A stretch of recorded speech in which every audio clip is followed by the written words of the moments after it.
ശബരിമലയിൽ എന്തുകൊണ്ട് പോയിക്കൂടാ? നമ്മൾ പറയുന്നത് ഇപ്പോ നമുക്കത് പല വഴിയിൽ ചിന്തിക്കാം. എന്താണ് അവിടെ യുവതികൾക്ക് പോകുമ്പോൾ ഉണ്ടാകുന്ന ബുദ്ധിമുട്ട്?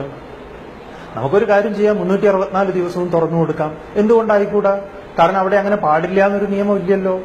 ഇതിനൊക്കെ നമ്മൾ നോക്കേണ്ടത് എന്താ? അതിന്റെ അടിസ്ഥാനമായ ധർമ്മശാസ്ത്രം. ഇത് കേൾക്കുന്ന എല്ലാവർക്കും മനസ്സിലാകും. 364 ദിവസവും തുറന്നു കൊടുക്കണം. അതിന്റെ അടിസ്ഥാനം ധർമ്മശാസ്ത്രമല്ല, പിണറായി വിജയനും CPI-യുമാണ്. അത് കാവിയല്ല, ചുമപ്പാണ് ഉള്ളിലിട്ടിരിക്കുന്നത്. വെളിയിലെ കാവി ഇട്ടിട്ടുള്ളൂ. ഈ ഉടായ്പൊക്കെ നാട്ടുകാർക്ക് മനസ്സിലാകും. ഞാൻ ആദ്യം വേണ്ട കാവിയിട്ട ആളെ പറയിക്കേണ്ടെന്ന് വിചാരിച്ചതാണ്. ഈ തള്ളൽ പ്രസ്ഥാനം കൊണ്ടൊന്നും ആൾക്കാർ വീടില്ല. അദ്ദേഹത്തിന് നിയമം പഠിച്ചാൽ മനസ്സിലാവില്ല. അതുകൊണ്ടാണ് അവിടെ നിന്ന് ഇവിടുന്ന് 2 സംസ്കൃത ശ്ലോകങ്ങൾ കോട്ടിയിട്ട് ഇതെല്ലാം ധർമ്മശാസ്ത്രമാണെന്ന് പറയുന്നത്. ഇത് വൈദികമായൊരു വഴിയല്ല, ഇത് താന്ത്രികമായൊരു വഴിയാണ്. ഇതിൽ തന്ത്രി എന്ന് പറയുന്ന ആചാര്യന്, തന്ത്രി എന്ന് പറയുന്ന വ്യക്തിക്കാണ്, DTയുടെ ഫാദറാണ്. അതായത് നമ്മൾ അമ്പലത്തിൽ പോകുന്നത് ദേവതാ സങ്കല്പത്തിന് വേണ്ടിയാണ്, DTയുടെ സങ്കല്പത്തിന് വേണ്ടിയാണ്. തന്ത്രി DTയുടെ ഫാദറാണ്. ഇതൊക്കെ ഇന്ത്യൻ കോൺസ്റ്റിറ്റ്യൂഷണൽ പൊസിഷൻസ് കൂടിയാണ്. അങ്ങനെ പറയുന്നതിന്റെ കാര്യം, ഹിന്ദു എന്ന് പറയുന്നത് ഏതെങ്കിലും ഒരു ടെക്സ്റ്റ് അല്ല. നമ്മുടെ മുസ്ലിം സഹോദരന്മാർക്ക് ഖുർആൻ ഉള്ളതുപോലെ, ക്രിസ്ത്യൻ സഹോദരന്മാർക്ക് ബൈബിൾ ഉള്ളതുപോലെ ഹിന്ദുവിന് ഒരു ടെക്സ്റ്റ് ഇല്ല. 1000 ടെക്സ്റ്റുകളുണ്ട്. ഞങ്ങളുടെ ഏറ്റവും വലിയ വൈവിധ്യവും അതാണ്, ഏറ്റവും വലിയ ന്യൂനതയും അതാണ്. എന്ത് പറ്റുമെന്ന് പറഞ്ഞാൽ ഓരോ കാലത്തിൽ ഇതേപോലെ ഓരോ തള്ളൽ പ്രസ്ഥാനത്തിലെ ആൾക്കാർ വന്ന് ഏതെങ്കിലും ഒരു ടെക്സ്റ്റിലെ വരി ഉദ്ധരിച്ച് മറ്റൊരു ടെക്സ്റ്റിൽ അപ്ലൈ ചെയ്യും. ഫുട്ബോൾ കളിക്കുമ്പോൾ ബാസ്കറ്റ്ബോളിന്റെ നിയമങ്ങൾ അപ്ലൈ ചെയ്യും. എന്നിട്ട് പറയും എന്തുകൊണ്ട് ഫുട്ബോളിൽ കൈകൊണ്ട് ബോൾ എടുത്തുകൂടാ, എന്തുകൊണ്ട് ബോൾ ഓടിക്കൊണ്ടുപോയി ഫുട്ബോളിലെ ആ ഗോളിലേക്ക് ഇട്ടുകൂടാ, ബാസ്കറ്റ്ബോളിൽ ചെയ്യാമല്ലോ, ഫുട്ബോളിൽ ചെയ്തുകൂടാ. ശരി ശരി ശരി സ്വാമി സന്ദീപാനന്ദഗിരി ഒരു നിമിഷം അദ്ദേഹം ഈ കണ്ടുകൊണ്ടിരിക്കുന്ന എല്ലാവരും ഒരു ഉപകാരം ചെയ്യണം. യൂട്യൂബിൽ പോയി, ഗൂഗിളിൽ പോയി സ്വാമി സന്ദീപാനന്ദഗിരി ശബരിമല എന്ന് നോക്കണം. 6 വർഷം മുമ്പ് ശബരിമലയിലെ ആചാരങ്ങൾ ശാസ്ത്രീയമാണെന്നും അവിടെ സ്ത്രീകൾ പോകണ്ടെന്നും ഇത് വളരെ സയന്റിഫിക്കലി ക്രോഡീകരിക്കപ്പെട്ടതാണെന്നും അദ്ദേഹം പറയുന്നത് കാണാം.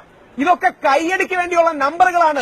ഇതേപോലെ രാഹുൽ ഈശ്വറിനോട് നമ്മൾ ഒരു ചെറിയ ചോദ്യമേ ചോദിക്കുന്നുള്ളൂ. എന്താണ് ഈ അയ്യപ്പ ക്ഷേത്രത്തിലെ ധ്യാന ശ്ലോകം? അതൊന്ന് പറയൂ. എന്നിട്ട് നമ്മൾക്ക് അത് നോക്കാലോ, എന്താണ് അതിൽ പറഞ്ഞിരിക്കുന്നത്. ആ അയ്യപ്പന്റെ, നിങ്ങൾ പറയുന്ന അയ്യപ്പനാണെങ്കിൽ ആ ധ്യാന ശ്ലോകം, ഏത് ധ്യാന ശ്ലോകമാണ് അവിടെ തന്ത്രി അയ്യപ്പനെ ധ്യാനിക്കുന്നത്? അത് രഹസ്യമൊന്നുമല്ലല്ലോ. ശ്രീ സന്ദീപാനന്ദഗിരി കഴിഞ്ഞ പ്രാവശ്യം അങ്ങ് കോട്ട് ചെയ്ത ധ്യാന ശ്ലോകം കള്ളമാണ്. ശ്രീ കാളിദാസ ഭട്ടതിരി അടക്കം എന്നെ വിളിച്ചു പറഞ്ഞു. ഞാനതുകൊണ്ട് ഡീറ്റെയിലായി റിസർച്ച് ചെയ്തെടുത്തിട്ടുണ്ട്. ധ്യാനയിൽ ചാരു ജഡാനി ബദ്ധ മകുടം, ദിവ്യാംബരം ജ്ഞാനമുദ്രൗദ്യം, പ്രസന്നവദനം ജാനുസ്ത ഹസ്തകരം, മേഘശ്യാമള കോമളം, സുരന്തരം ശ്രീയോഗ പട്ടാഞ്ചിതം, വിനാശന പ്രപഞ്ചയെ സുഷമം ശ്രീ ഭൂതനാഥം വിഭും. ഇതാണ് അവിടുത്തെ ധ്യാന ശ്ലോകം. സ്വാമിജി കഴിഞ്ഞ പ്രാവശ്യം പറഞ്ഞത് കള്ളമാ. ഇങ്ങനെ കള്ളം പറഞ്ഞ് നാട്ടുകാരെ പറ്റിക്കല്ലേ.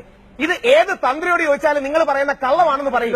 അവിടുത്തെ നൈഷ്ഠിക ബ്രഹ്മചര്യമാണെന്ന് പല തന്ത്രിമാരും പറഞ്ഞത്.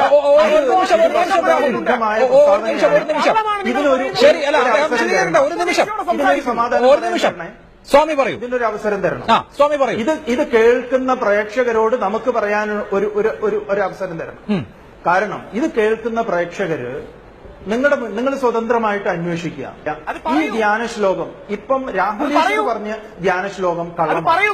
അത് എവിടെയും കാണാൻ കിട്ടും. സന്ദീപാനന്ദഗിരി പറഞ്ഞതാണോ രാഹുൽ ഈശ്വർ പറഞ്ഞതാണോ ശരിയെന്ന് ഈ നാട്ടിലെ ഇല്ലെങ്കിൽ നാളെ സന്ദീപാനന്ദഗിരിയുടെ ശിഷ്യത്വം സ്വീകരിക്കാൻ തയ്യാറാണ്. ഇല്ലെങ്കിൽ നിങ്ങൾ കാവി ഊരി വെക്കണം. ഹിന്ദുക്കളെ പറ്റിക്കുന്ന ഈ പരിപാടി നിർത്തണം. ഞാൻ നാളെ സന്ദീപാനന്ദഗിരിയുടെ ശിഷ്യത്വം സ്വീകരിക്കാൻ തയ്യാറാണ്. റിപ്പോർട്ടിലെ അഭിലാഷിത അന്വേഷിക്കണം.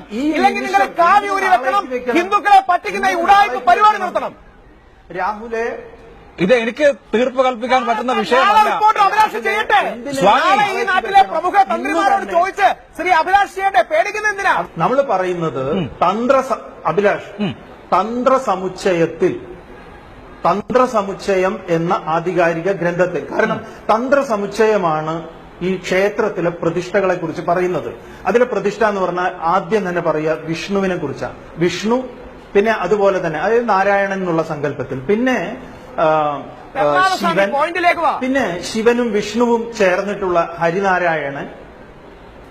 അദ്ദേഹം പറയട്ടെ രാഹുൽ, സ്വാമി പറയൂ. അല്ല, ഈ 7 മൂർത്തികളെ കുറിച്ചാണ് തന്ത്രസമുച്ചയത്തിൽ പറയുന്നത്. കാരണം അതിപ്പോ എന്തിനിപ്പോ ഇതൊന്നും രഹസ്യമല്ലല്ലോ അഭിലാഷേ. തന്ത്രസമുച്ചയം പുസ്തകം മേടിക്കാനുണ്ട്, ഇഷ്ടംമാതിരി കിട്ടാനുള്ള പുസ്തകമാണ്. അത് സംസ്കൃതത്തിൽ കേരള യൂണിവേഴ്സിറ്റി തിരുവനന്തപുരത്ത് നിന്ന് പുറത്തിറക്കി പഴയ വേർഷൻ. ചർച്ച തുടരാം. അഭിലാഷ്, എനിക്ക് 30 സെക്കൻഡ് തരണം. ശരി, പറയൂ. 30 സെക്കൻഡ്. ശരി ശരി ശരി. അല്ലല്ല അഭിലാഷ്, അങ്ങയോടാണ് എന്റെ റിക്വസ്റ്റ്. അങ്ങയോടാണ് റിക്വസ്റ്റ്. പറയൂ പറയൂ. ശ്രീ അഭിലാഷ് അടക്കമുള്ളവർ ശ്രദ്ധിക്കേണ്ടത് ഇത് ശബരിമലക്കെതിരെയുള്ള മിസ്ഇൻഫർമേഷൻ ക്യാമ്പയിനാണ്. ശ്രീ അഭിലാഷോ റിപ്പോർട്ടിലെ അപർണയോ വിജയകുമാറോ നാളെ ഏതെങ്കിലും തന്ത്രിയോട് ചോദിച്ച്, ഏതെങ്കിലും ആചാര്യനോട് ചോദിച്ച് ശബരിമലയിലെ ധ്യാന ശ്ലോകം എന്താ, അവിടുത്തെ അയ്യപ്പന്റെ ധ്യാന ശ്ലോകം എന്താന്ന് പറഞ്ഞ് വാർത്ത കൊടുക്കണം. അഥവാ രാഹുൽ ഈശ്വർ പറഞ്ഞ തെറ്റാണെങ്കിൽ സന്ദീപാനന്ദഗിരിയുടെ കാലിൽ തൊട്ട് മാപ്പി ചോദിക്കാൻ ഞാൻ തയ്യാറാണ്. ഇല്ലെങ്കിൽ സന്ദീപാനന്ദഗിരി തിരിച്ചൊന്നും ചെയ്യേണ്ട, ആ കാവി ഊരി ഹിന്ദുക്കളെ പറ്റിക്കുന്ന പരിപാടി അവസാനിപ്പിക്കണം.